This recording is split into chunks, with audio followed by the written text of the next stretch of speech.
Assalamualaikum warahmatullahi wabarakatuh. Perkenalkan, kami dari kelompok 2 ingin mempresentasikan hasil kerja kami tentang penulisan kata dan pemakaian tanda baca.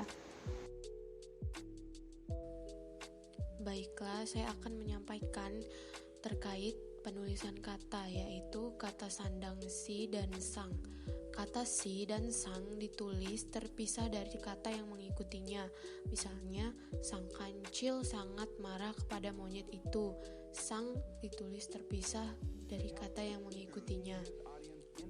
2. Surat itu dikirim oleh si pengirimnya. Si dan kata pengikutnya yaitu pengirimnya itu dipisah.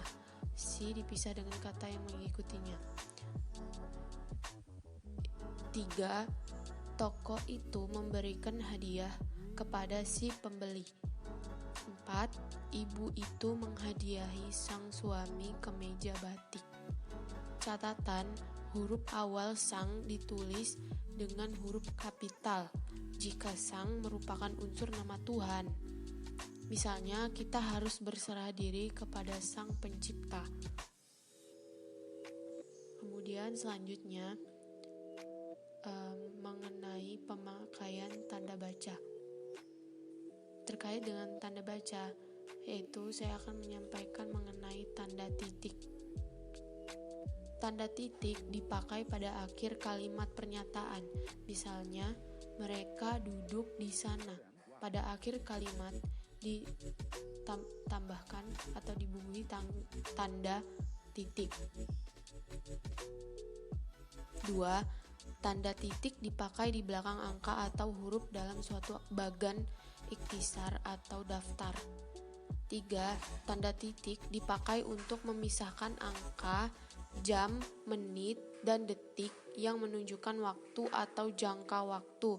Misalnya pukul 01.35.20 itu menunjukkan 01 menunjukkan jam, 35 menunjukkan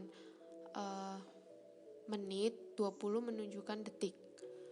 4. Tanda titik dipakai dalam daftar pustaka.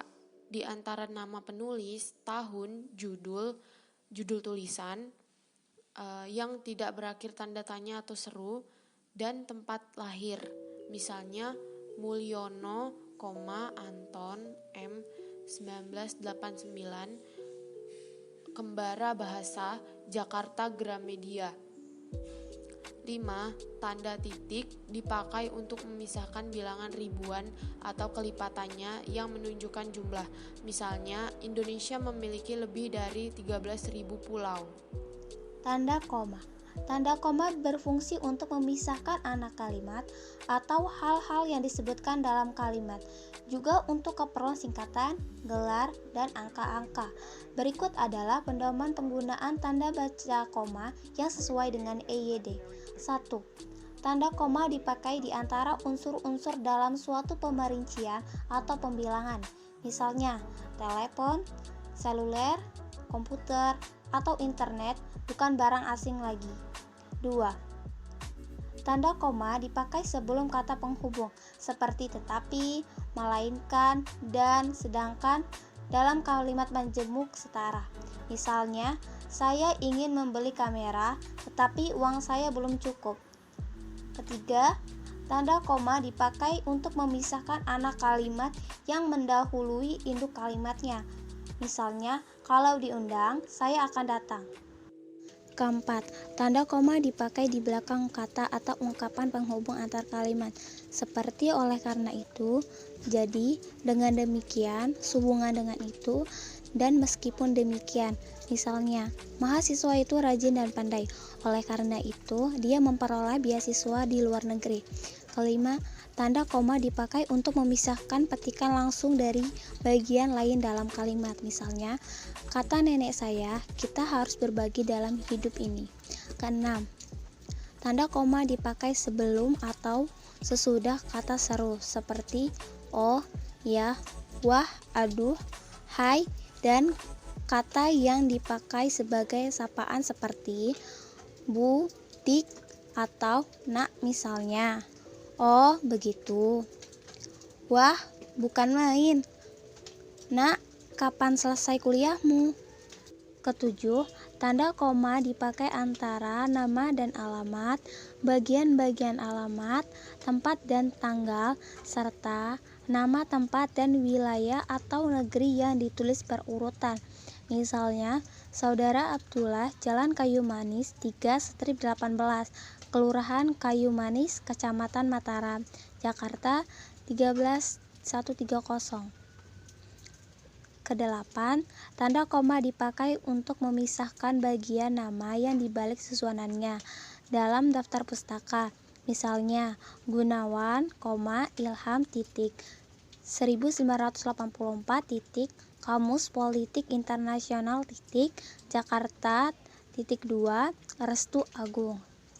Kesembilan, tanda koma dipakai di antara bagian dalam catatan kaki atau catatan akhir. Misalnya, Sultan Takdir Alisjahbana, Tata Bahasa Baru Bahasa Indonesia, Jilid 2 (Jakarta, 2, Pustaka Rakyat, 1950, halaman 25. Nomor 10. Tanda koma dipakai di antara nama orang dan singkatan gelar akademis yang mengikutinya untuk membedakan dari nama singkatan nama diri, keluarga, atau marga. Misalnya, B. Ratulangi SE, Nyonya Khadijah MA. Ke-11, tanda koma dipakai sebelum angka desimal atau di antara rupiah dan sen yang dinyatakan dalam angka.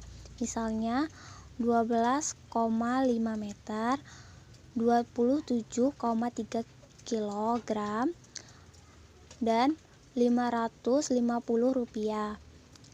12. Tanda koma digunakan untuk mengapit keterangan tambahan atau keterangan aposisi. Misalnya, di daerah kami misalnya masih banyak bahan tambang yang belum diolah. Tanda koma dapat dipakai di belakang keterangan yang terdapat pada awal kalimat untuk menghindari salah baca atau salah pengertian. Misalnya, dalam pengembangan bahasa, kita dapat memanfaatkan bahasa daerah. Sekian presentasi dari kelompok kami. Assalamualaikum warahmatullahi wabarakatuh.